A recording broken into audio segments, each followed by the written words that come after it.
महरी के मुश्किल बेल चुस्की दिलवा में धसल बिया।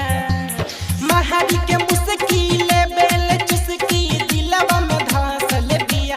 तहई ने हवा छौरी देखा मसटरवा से फसल बिया।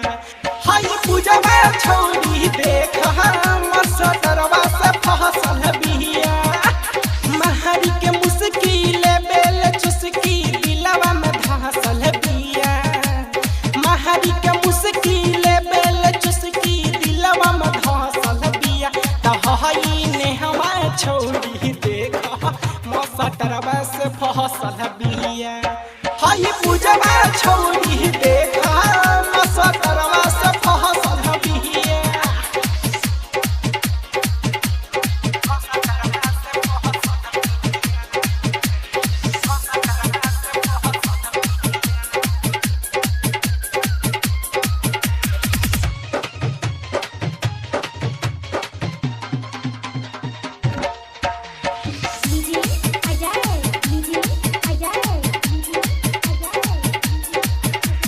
ऐसे जवानी गदर हाइल बा जैसे कि महुआ डसहाइल। एहो गाँव नगर से है बाचल बिया लागे न लइकन के खाइल।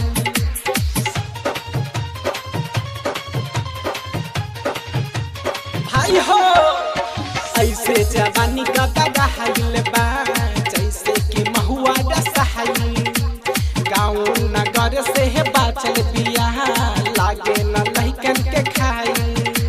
सुनी के बतिया देखा हमर धीरे से हसल बिया। सुनी के बतिया देखा हमर धीरे से हसल बिया। तहई ने हवा छौरी देखा मसटरवा से फसल बिया। हाय पूजवा छौरी देखा मसटरवा से फसल बिया।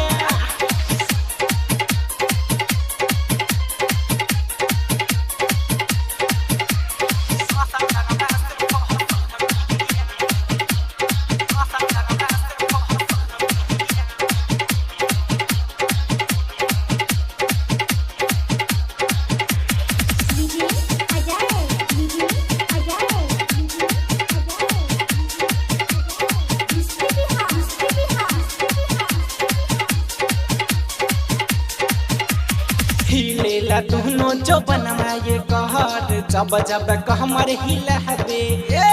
कनखी से कह के ये सहारा स्कूल के पीछा बोला रे।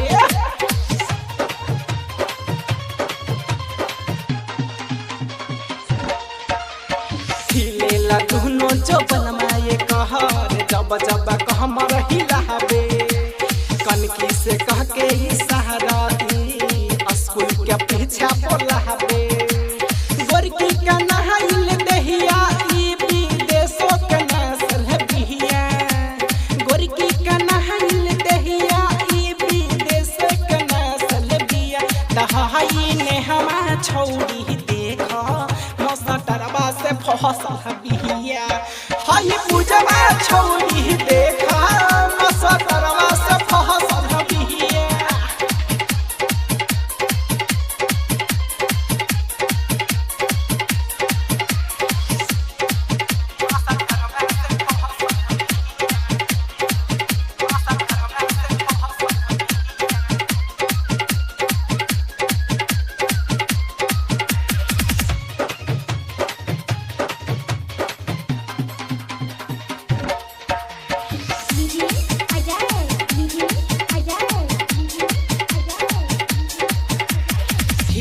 बंगाल के भोले इता खोजेले महाराज बिहारी। तेला पे पैसा मजा देबे नहीं त देबे ले गहरी।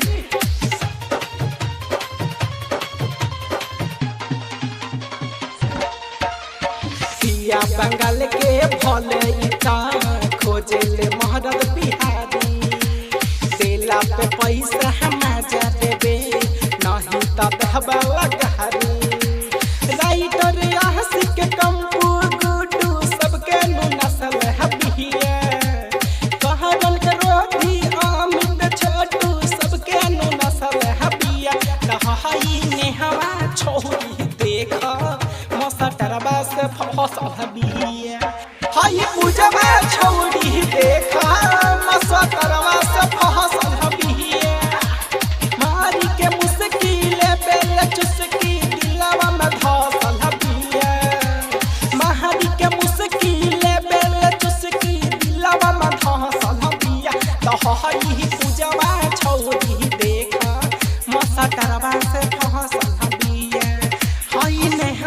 छौरी देखा मसटरवा से फसल बिहिया हाय पूजवा छौरी देखा